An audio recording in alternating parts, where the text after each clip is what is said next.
नमस्कार। मैं हूं राहुल ताला। जिसकी आशंका थी वही हुआ। नीतीश कुमार ने ललन सिंह को जेडीयू के अध्यक्ष पद से हटा दिया और खुद अध्यक्ष पद की कमान संभाल ली। इसकी आशंका लगातार जताई जा रही थी कि बिहार में कुछ होने वाला है, जेडीयू की राजनीति में कुछ होने वाला है। ललन सिंह पे बहुत सारे आरोप लग रहे थे कि वो आरजेडी के साथ उनकी करीबी बढ़ती जा रही है, जिससे नीतीश कुमार खुश नहीं है। ये सारी चीजें लगातार राजनीति में चल रही थी। तो अब नीतीश कुमार जेडीयू के अध्यक्ष हो गए। देखिए, नीतीश कुमार भारतीय राजनीति के सबसे चतुर खिलाड़ियों में से एक हैं। अगर जो कोई मेरे से राय मांगे और पूछे कि भारतीय राजनीति में सबसे चतुर राजनेता कौन है, तो सबसे पहले मैं बोलूंगा नरेंद्र मोदी और दूसरे नंबर पे बोलूंगा मैं नीतीश कुमार। नीतीश कुमार वो हैं जिन्होंने बहुत सारे राजनीतिज्ञों को ठिकाने लगाया है। जब समता पार्टी होती थी, JDU, George Fernandez, Sharad Yadav, Jaya Jaitley, RPN Singh और अब ललन सिंह को ठिकाने लगा दिया गया है।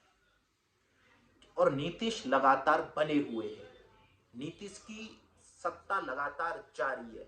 बिहार में वो लगातार सत्ता में है, कभी बीजेपी के सहयोग से, कभी आरजेडी के सहयोग से, और मुख्यमंत्री लगातार नीतीश कुमार है।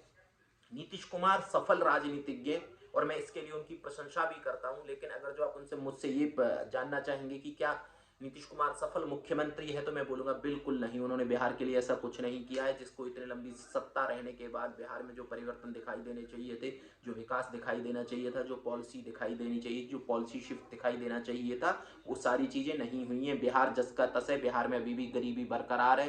बिहार के लोग लगातार माइग्रेशन करते हैं, अलग स्टेट में जाते हैं, और दूसरे ने देश के दूसरे प्रदेशों के नेता उनको गाली भी देते हैं। जैसे अभी दयानिधि मारन का वीडियो आया, उससे पहले रेवंत रेड्डी ने बिहार डीएनए पे भी सवाल उठाए थे। और बाकी दिल्ली में अरविंद केजरीवाल बोल चुके हैं कि बिहारी 500 रुपए में टिकट कटा के दिल्ली आते हैं और 5 लाख का इलाज करा के वापस चले जाते हैं। तो ये सारी चीजें हमने देखी हैं। तो बिहार में की जो राजनीति है, जो राजनीति चल रही है, उसमें आप एक बात समझ लीजिए कि नीतीश सबसे चतुर राजनेता हैं। वो लगातार सत्ता में बने रहे, कभी किसके साथ कभी किसके साथ। और सबसे बड़ी बात, नीतीश वो राजनीतिज्ञ जो चीजों को पहले भांप जाते हैं क्या होने वाला है। इसीलिए ललन सिंह को जाना पड़ा। अगर जो ललन सिंह की, जैसे नीतीश को पता चला कि ललन सिंह की करीबी आरजेडी के साथ बढ़ रही है और वो लगातार उनको धोखा दे सकते हैं, तो नीतीश ने उनको धीरे से किनारे लगा दिया। लास्ट तक ये करते रहे, नहीं कोई कुछ नहीं होने वाला है, कुछ नहीं होने वाला है, ऑल इज ओके करते रहे नीतीश कुमार। और कल भी जब दिल्ली में थे नीतीश कुमार, उन्होंने मीडिया से उन्होंने पूछा तो उन्होंने बोला सब ठीक ठाक है। ललन सिंह भी बोलते रहे सब ठीक ठाक है। आज उनका, ललन सिंह का इस्तीफा हो गया, नीतीश कुमार पार्टी के राष्ट्रीय अध्यक्ष भी चुन लिए गए। तो सबसे बड़ी बात यह है कि नीतीश कुमार सबसे बड़े राजनेता हैं, ऐसे राजनेता हैं जिनके पास नंबर गेम ना हो लेकिन वो फिर भी मुख्यमंत्री हैं। और कमाल की बात यह है कि वो जानते हैं राजनीति चलती कैसे और राजनीति कैसे प्ले करती है और कैसे खेलना है राजनीति में। तो नीतीश सबसे सफल राजनेता हैं भारत के इस इरा के पॉलिटिक्स के। जो अगर जो नरेंद्र मोदी को, अगर जो नरेंद्र मोदी को कोई चुनौती दे सकता है भारतीय राजनीति में, और जो राजनीति के दाव पेच होते हैं उनमें, तो मुझे लगता है वो नीतीश कुमार है। नीतीश कुमार से मीठी छुरी इस वक्त भारतीय राजनीति में कोई नहीं है। तो वो धीरे से काटते हैं, और जब कट जाता है सामने वाले का, तब पता चलता है कि भाई काट दिया नीतीश कुमार ने। और दूसरी बात देखिए, अभी इंडिया गठबंधन की लगातार चर्चा चल रही है। नीतीश कुमार, ऐसा नहीं है कि इंडिया गठबंधन को चोट नहीं करेंगे, इंडिया गठबंधन को भी चोट करेंगे, सही टाइम आने पे चोट करेंगे। जो पहल नीतीश कुमार ने शुरू की थी उसकी सर्वे सर्वा बन बैठी। कांग्रेस और नीतीश कुमार को साइडलाइन कर दिया गया ना, नीतीश कुमार की पहल का क्रेडिट भी उनको नहीं दिया गया। तो ऐसा नहीं है कि नीतीश ये चीज भूल चुके हैं। नीतीश चतुर राजनेता है और वो जानते हैं कि सही टाइम पे कहां चोट करनी है। तो आप देखिएगा आने वाले दिनों में इंडिया गठबंधन पे भी चोट होगी और कांग्रेस को बिहार में बिल्कुल घुटनों के बल ला दिया जाएगा। नीतीश कुमार बिहार में कांग्रेस को 2 से 4 सीट ऑफर करेंगे और कांग्रेस को ये बात माननी पड़ेगी। अगर जो नीतीश कुमार ये नहीं, तो फिर इंडिया गठबंधन से बाय बोल देंगे, या तो नया गठबंधन बनाएंगे या बीजेपी के साथ चले जाएंगे। ऐसा नहीं है, बीजेपी लाख बोल चुकी हो कि नीतीश कुमार के साथ उनका अब समझौता नहीं होगा, उनकी एंट्री बीजेपी में बंद हो चुकी है।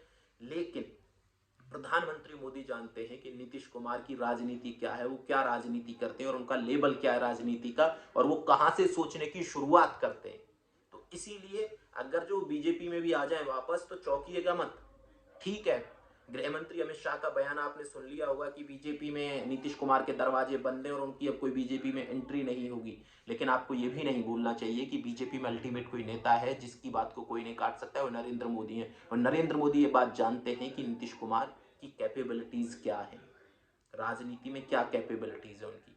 और उसका मैं आपको रीजन भी बता देता हूँ। देखिए, यूपी में बीजेपी जो सीट है उनमें से कुछ बढ़ा सकती है, हो सकता है या इतने पे ही रह जाए अगर तो सपा बसपा का गठबंधन भी हो जाता है, और या इंडिया गठबंधन में सपा भी बसपा भी आ जाती है, तो हो सकता है बीजेपी जितनी सीटों पे उतनी पे रह जाए।